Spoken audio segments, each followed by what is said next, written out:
à toutes et à tous et bienvenue dans ce nouvel épisode de podcast, le numéro 4 déjà.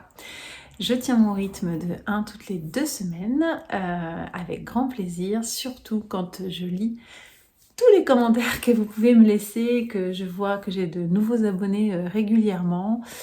C'est un encouragement, vraiment, un vrai encouragement. Je suis très contente que cela vous plaise parce que moi ça me plaît de partager avec vous mes instants tricot.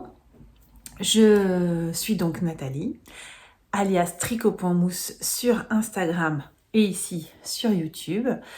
Je vous parle dans ce podcast tricot assez classique, ma foi, de ce que je porte, ce que je tricote, les projets que j'ai, les laines que je peux acheter ou commander et aussi les difficultés techniques rencontrées, les idées qui sortent de ma tête, des fois en termes de tricot uniquement.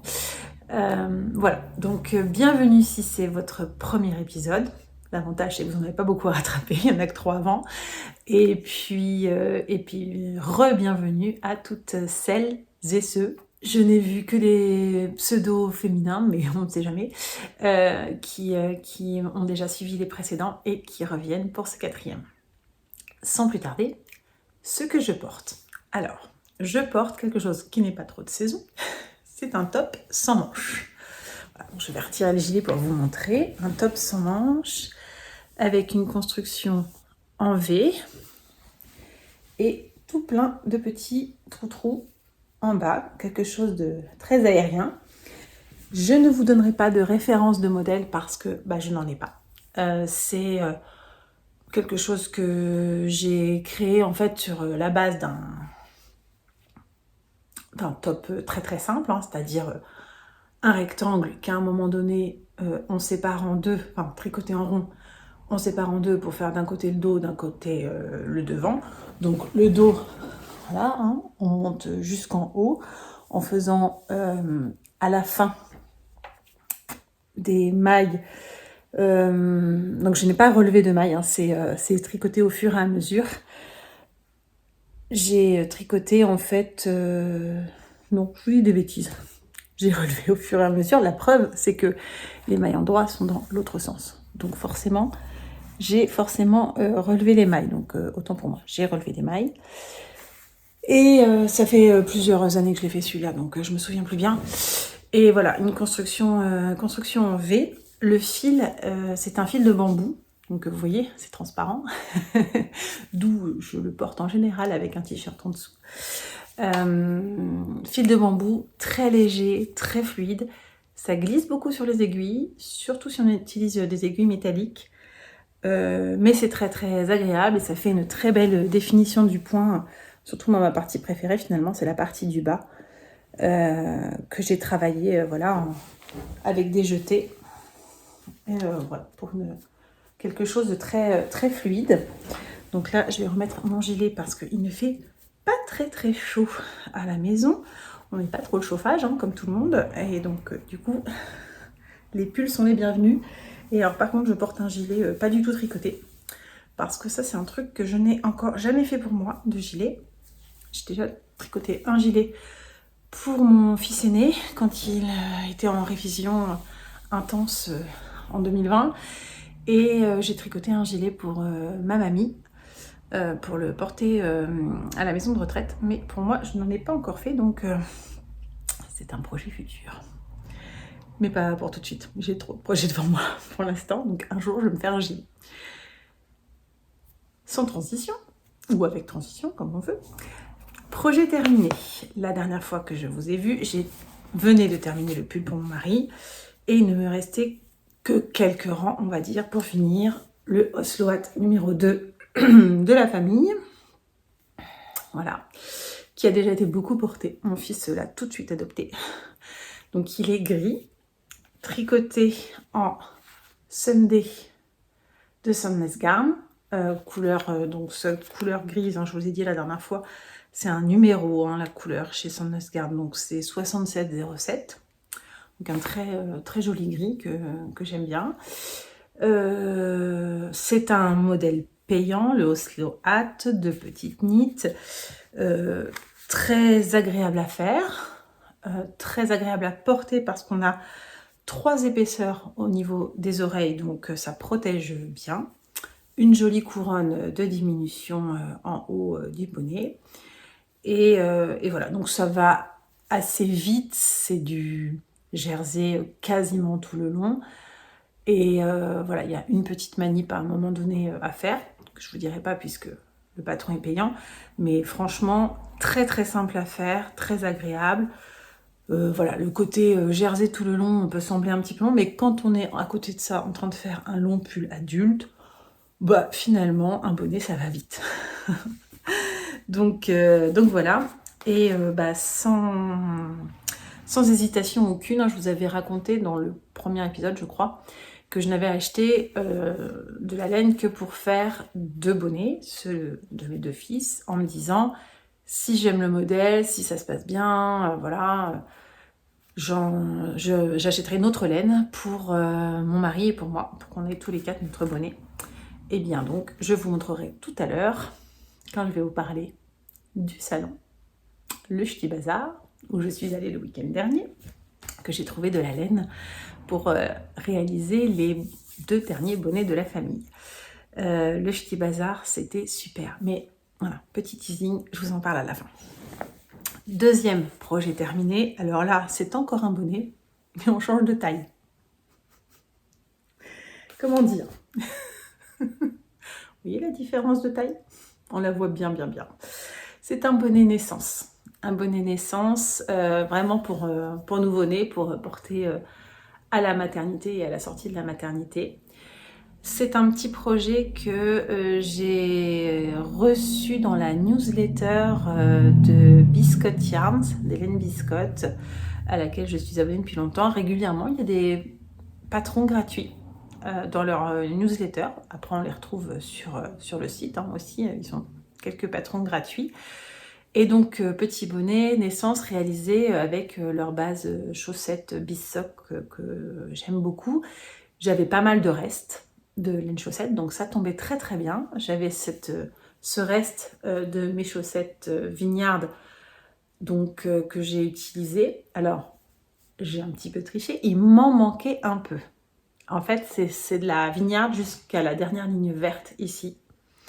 Et il se trouve que j'avais de la laine à chaussettes crème queue. Je me suis rendu compte que je ne vous avais pas présenté dans mon épisode spécial laine à chaussettes, justement. Je sais pas pourquoi. Je l'avais mise dans un autre sac et du coup je l'ai oublié. Et dans ce bleu, et donc bah voilà, hein, ça se voit presque pas que c'est pas le même bleu, donc il y a des passages où d'ailleurs c'est le même bleu. Et donc ça rend très très bien. Moi j'appelle ça un petit bonnet de lutin. Je crois que le modèle s'appelle la tuque de Nathan, donc chez Biscotte Yarn. Je vous mettrai bien sûr dans la boîte de description en dessous le lien pour ce modèle. Ça se fait assez vite. La partie la plus longue finalement, c'est cette partie de côte qui sont... donc on commence par en bas hein, évidemment et on monte. C'est des côtes, en fait un rang sur 2 on change, donc on fait endroit, envers, et le rang d'après on fait endroit, envers. Et comme ça on répète ces 2 rangs là sur 6 cm. Donc ça c'est le plus long, c'est ce qui a été le plus long pour moi, parce que comme je suis dans une laine autorayante, c'est moins facile de lire le tricot. Il y avait des fois je ne savais plus si j'étais à faire 2 endroits ou 2 envers. Voilà, donc, et puis après quand on passe dans le jersey, bah alors là, ça va tout seul. Donc voilà, petit bonnet lutin de naissance. Donc il y a une naissance prévue dans ma famille en février. Je ne sais pas encore si ce petit bonnet sera pour le bébé à naître, parce que je participe à un marché de Noël organisé par mon entreprise tous les ans, où les collaborateurs, s'ils le souhaitent, peuvent venir vendre des choses qu'ils fabriquent. Donc voilà, on en a qui fabriquent des bougies, des broches, on a des dessinateurs, voilà, on a un peu... Tout le monde a ses petits talents cachés du week-end et des soirées. Et donc moi j'ai déjà fait plusieurs années de suite de venir vendre quelques articles tricotés. C'est sympa, ça fait un petit peu de sous pour acheter de la laine. Et donc souvent je fais des choses que je fais avec mes restes de laine, comme ça ça fait des petits projets rapides et puis ça consomme en même temps ma laine. Donc ce petit bonnet en fait partie.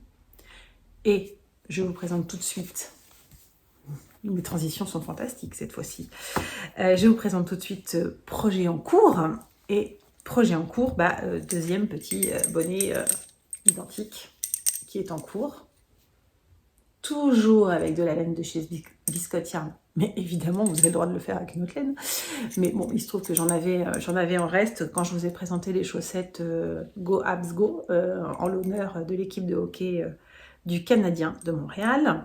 Donc il me restait suffisamment de laine pour faire un petit bonnet naissance dans ce modèle-là aussi. Mais à côté de ça, j'ai un gros projet. Je vous en ai parlé la dernière fois. La dernière fois, je vous ai dit que je venais de commander la laine Charisma de Drops en bleu, en blanc, enfin je crois que c'est écru. Là c'est pareil, hein, je crois qu'ils mettent pas de... Je sais pas pourquoi ils mettent pas de nom aux couleurs, c'est quand même plus simple, mais bon, enfin bref. Là c'est des numéros, donc ce bleu foncé là c'est 17. Ce écru, là il fait très jaune mais c'est à cause de ma lampe. C'est le numéro 1. Et j'ai aussi le coloris moutarde comme ça, qui est le coloris, et il faudrait que je retrouve l'étiquette parce que comme il n'y en avait qu'une, forcément, 52. Voilà, coloris 52. Et pourquoi ces 3 couleurs? Eh bien, pour réaliser le Montréaler Sweater, ou autrement appelé le sweat montréalais. Voilà, le début du sweat. Donc sweat à capuche. On n'en est pas encore à la capuche pour l'instant. C'est un modèle de Vincent Deslandes. Je vais vous mettre le lien vers son Ravelry, vers sa fiche Ravelry, avec donc un jeu de couleurs. En fait, alors là ça se voit pas parce que pour l'instant je n'ai fait que les 2 premières lignes de couleurs, mais après ce ne seront que des rayures blanches. Donc une alternance de 4 rangs blancs, 8 rangs bleus qui vont aller jusqu'en bas. Il y a une poche ventrale et il y a une capuche comme je disais. Je peux vous montrer ça. Voilà, le Montréalais qui est en cours à la maison. Alors je suis contente parce que il a plutôt déjà bien avancé, parce que donc la dernière fois que je vous ai parlé, j'avais commandé la laine, j'ai dû la recevoir quelques jours après, forcément, parce qu'il y a eu un long week-end. Et voilà, ça a quand même bien démarré. C'est la première fois que je tricote la Charisma de Drops.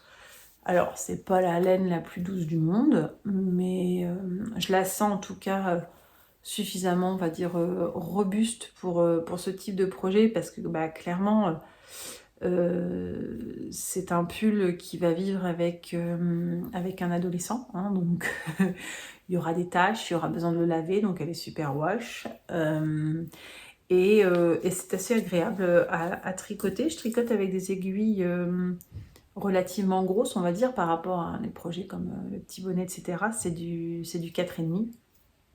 Donc je me suis acheté pour l'occasion une nouvelle paire de Chiaogu. La dernière fois, je vous avais montré mes 4. Là, maintenant, j'ai des 4,5. Avec un câble d'1 mètre. Donc c'est pas des interchangeables, elles sont sur câble. Mais pour les pulls, je suis souvent en 4,5. Donc soit en 4, soit en 4,5 en fonction de la laine que je tricote. Donc ça me sera forcément très très utile. Voilà, et en termes de laine, je vous avais dit, avec les frais de livraison, ça me revenait, je crois, 46 ou 47 €. Donc ça fait un projet quand même qui n'est pas trop cher pour faire un pull, on peut dire pour homme, parce que quand son adolescent fait 1,85 m, c'est un pull pour homme. Voilà. Et là, il y a un futur projet qui arrive aussi. Ça va être ma marque de fabrique. Vous présentez aussi les futurs projets. Le petit bonnet va être assez vite terminé. Et je suis avec assiduité les podcasts de Lisandre Bourdin sur YouTube. Je vous en ai déjà parlé et je vous remettrai le lien dans la description. Et Lisandre propose un Cal Mystère chaussette qui démarre demain pour moi. Je ne sais pas encore quand vous aurez la vidéo, vous l'aurez peut-être vendredi ou samedi si ça fonctionne bien. Donc ça démarre ce vendredi 18 novembre. Le cal mystère chaussettes. Elle explique tout dans une petite vidéo sur YouTube sur le fonctionnement de ce cal. Donc si vous ne connaissez pas la terminologie cal, ça veut dire en anglais knit along, c'est-à-dire tricotons tous ensemble, le même projet.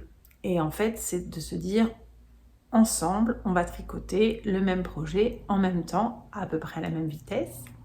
Et c'est un cal mystère parce qu'en fait, on ne sait pas à l'avance à quoi vont ressembler les chaussettes.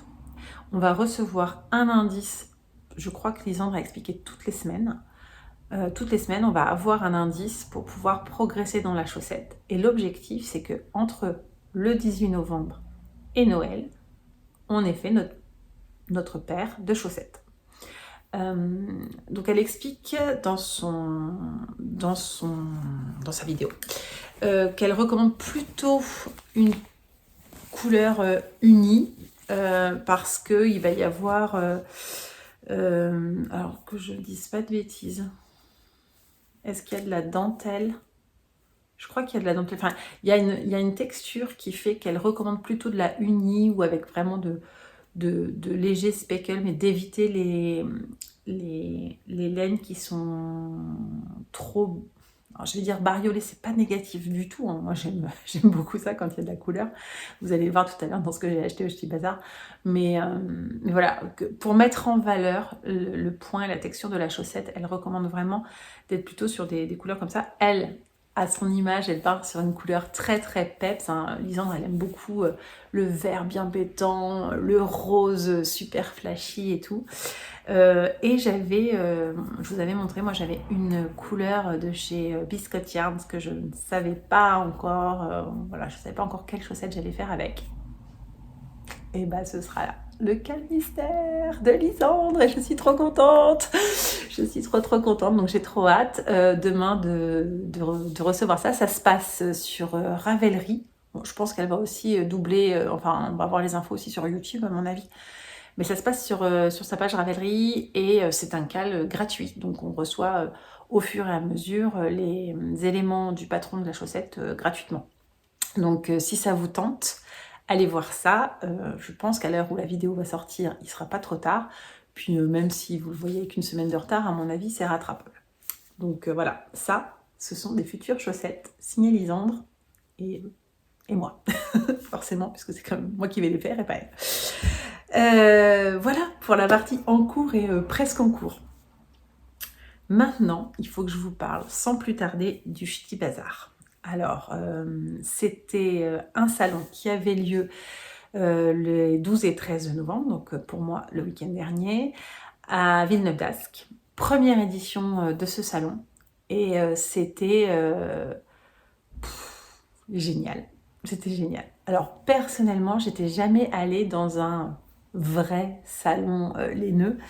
J'étais déjà allée dans un petit salon slash foire pas très loin de chez moi où il y avait tout depuis le mouton, la tente du mouton, voir comment on retordait, etc. Donc ça avait déjà été super intéressant. Mais en termes de lainière présente, il n'y avait pas beaucoup de monde.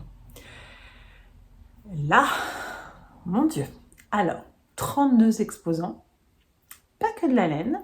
Il y avait des marqueurs, il y avait du thé, il y avait voilà, des accessoires, enfin j'ai dit des marqueurs, des accessoires pour le tricot, il y avait du tissu aussi, mais il y avait quand même beaucoup de laine, beaucoup de laine, et c'était absolument génial.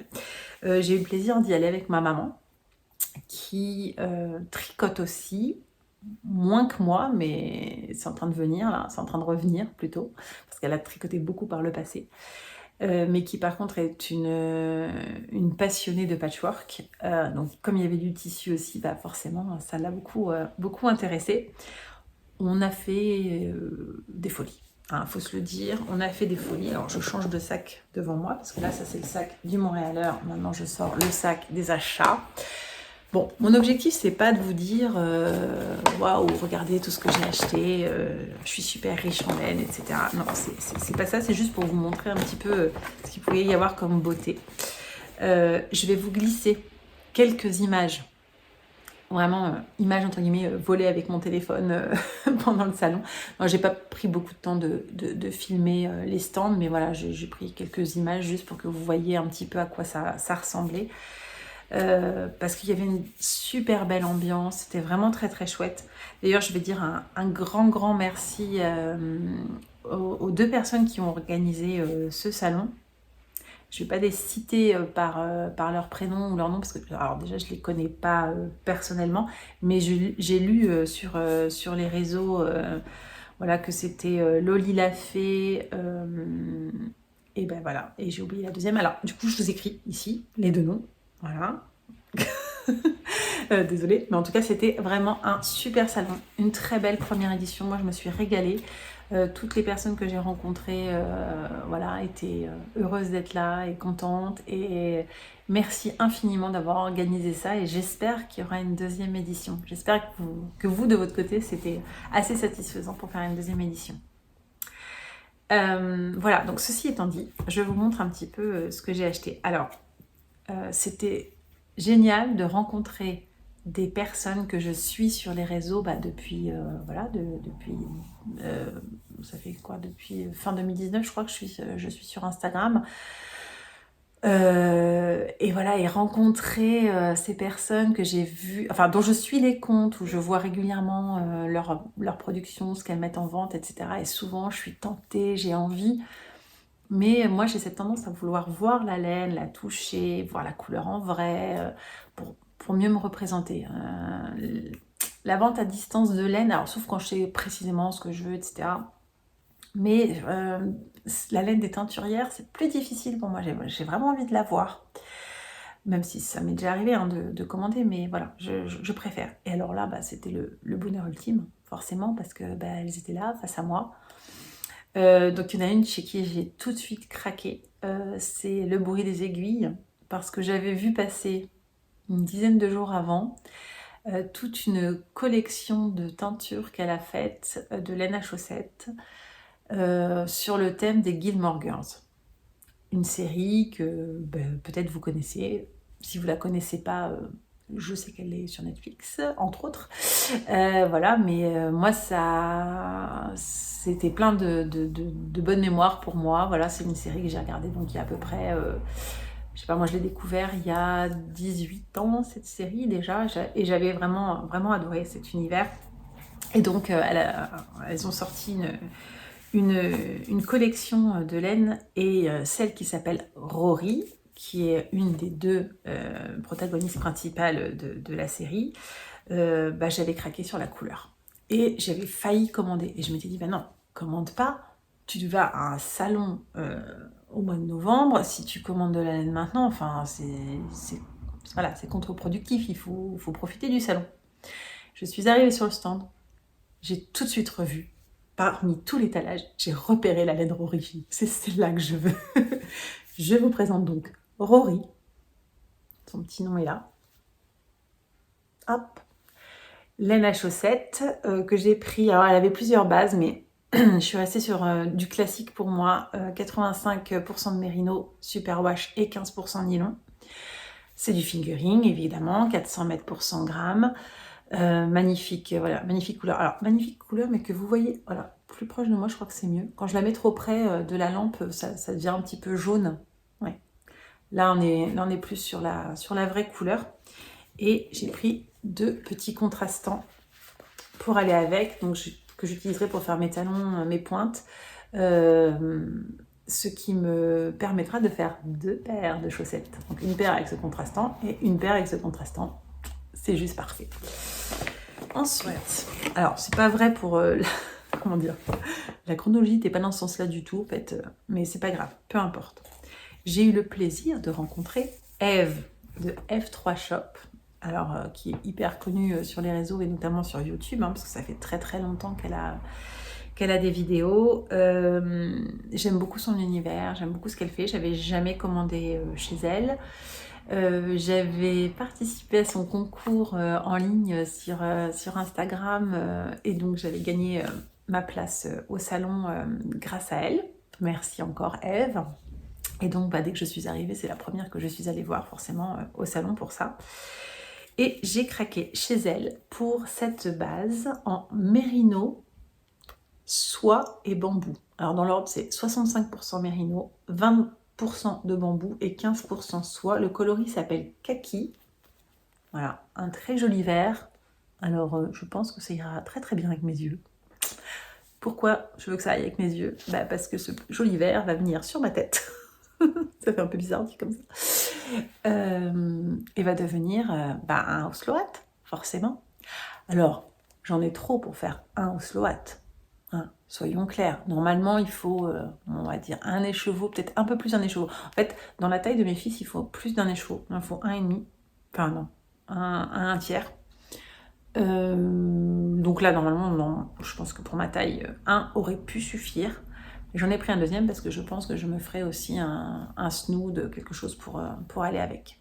Très joli vert, une laine, alors là, tellement douce, soyeuse. Normal, il y a de la soie dedans.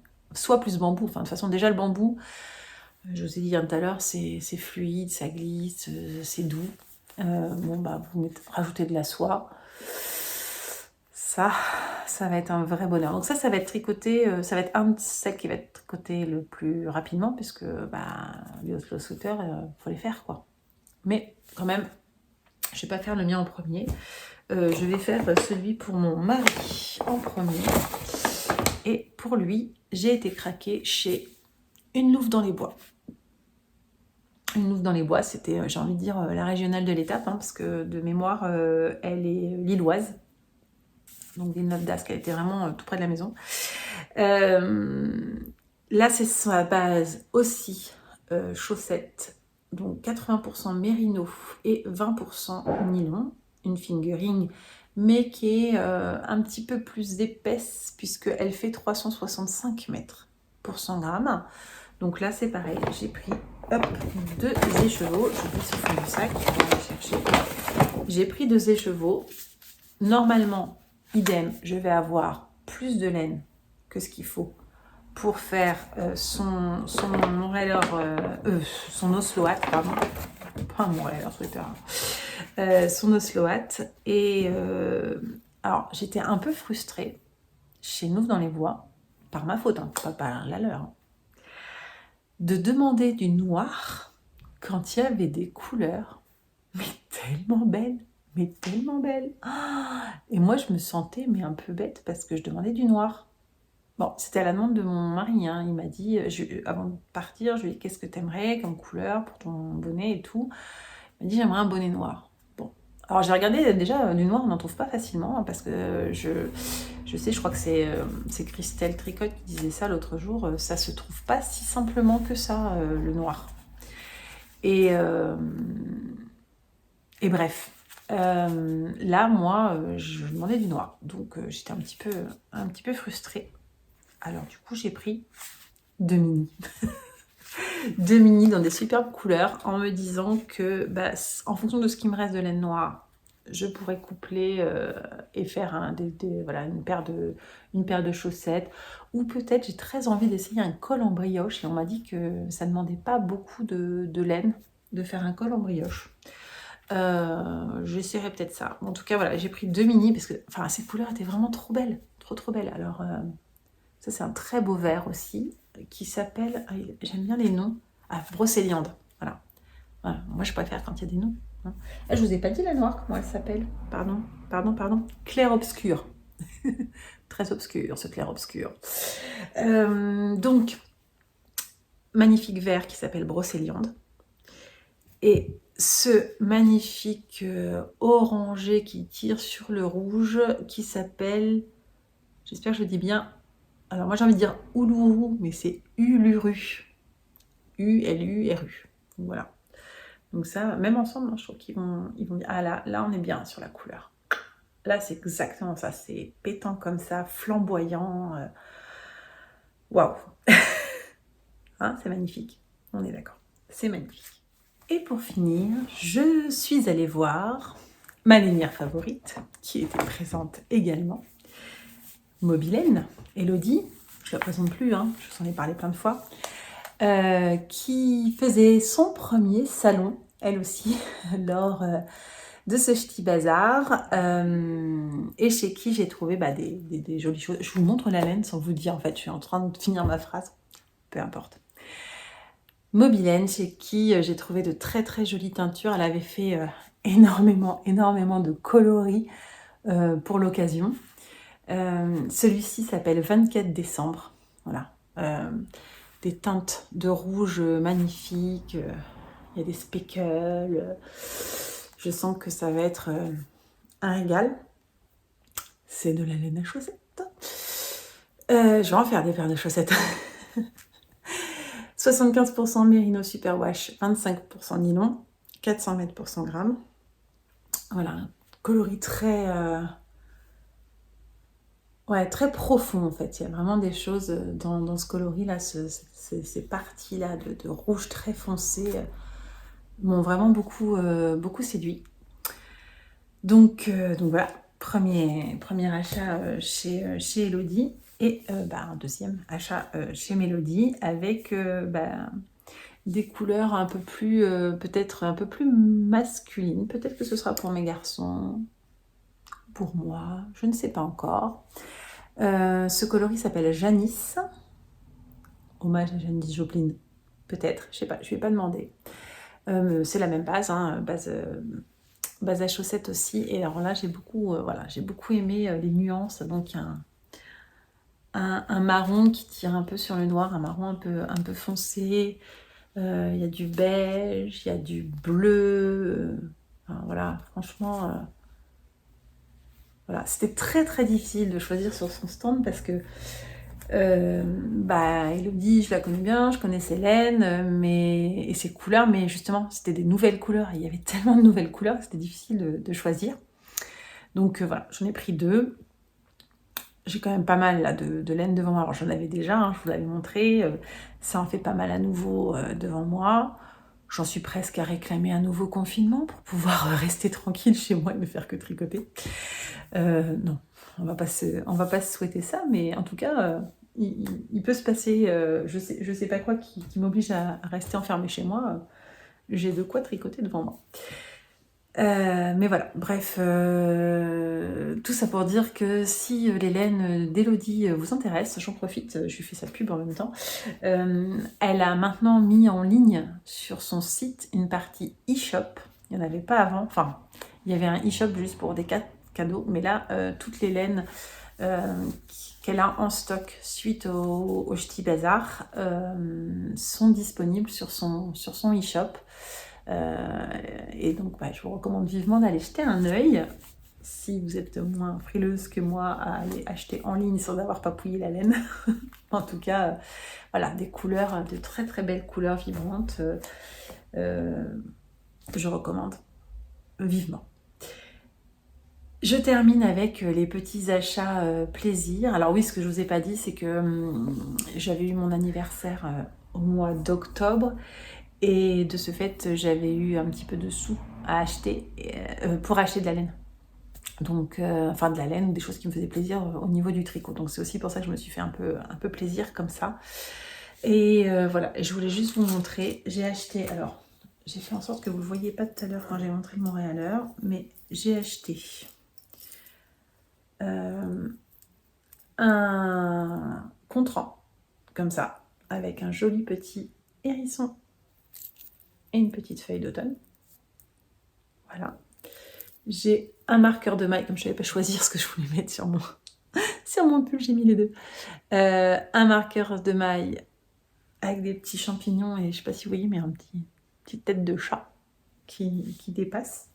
J'ai trouvé que d'ailleurs, les personnes qui font les accessoires, elles aiment les chats, hein, parce qu'il y a souvent des chats sur les marqueurs de maille. Donc j'avais pris un petit champignon parce que c'est l'automne.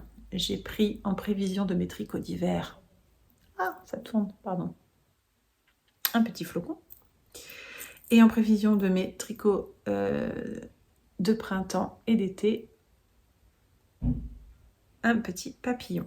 Voilà, ce sont mes petits cadeaux,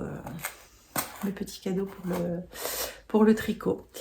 Je vous ai tout présenté, j'espère que cet épisode vous aura plu, j'espère que je ne vais pas vous avoir frustré en vous montrant ce que j'ai pu vivre au Ch'ti Bazar, c'était pas l'objectif, hein, donc j'espère que c'est pas ça que ça a fait. L'idée c'était plus de vous montrer, de vous partager le plaisir que moi j'ai eu à y aller, à découvrir de belles choses, de belles laines, à croiser ces personnes que l'on peut suivre sur les réseaux et qui sont de vraies personnes à qui on peut parler, c'est génial. Voilà, j'espère que cet épisode vous aura plu. Je pense vous retrouver d'ici du coup une quinzaine de jours pour vous montrer comment le Montréaleur aura avancé. Il ne sera pas fini, il aura avancé. Je vous parlerai certainement aussi du coup des chaussettes de Lisandre. Et puis peut-être d'autres choses, je ne sais pas encore, on verra. En tout cas, je vous dis encore mille merci de m'avoir suivi jusque cette fin de vidéo. N'hésitez pas surtout à laisser un petit pouce bleu si ça vous a plu, à vous abonner si ce n'est pas encore fait, à me laisser un commentaire, voilà, que ce soit pour me dire ce que vous en pensez, me dire si vous êtes vous aussi allé au Ch'ti Bazar, si vous êtes allé à un autre salon, parce que je crois qu'il y a le CSF aussi à Paris, enfin je sais qu'il y a pas mal de salons en ce moment, donc n'hésitez pas à partager, à me donner aussi peut-être des idées d'autres salons à visiter, mais alors l'année prochaine, hein. J'ai trop de choses à tricoter là. Et puis voilà, et puis je vous dis à très vite. Au revoir.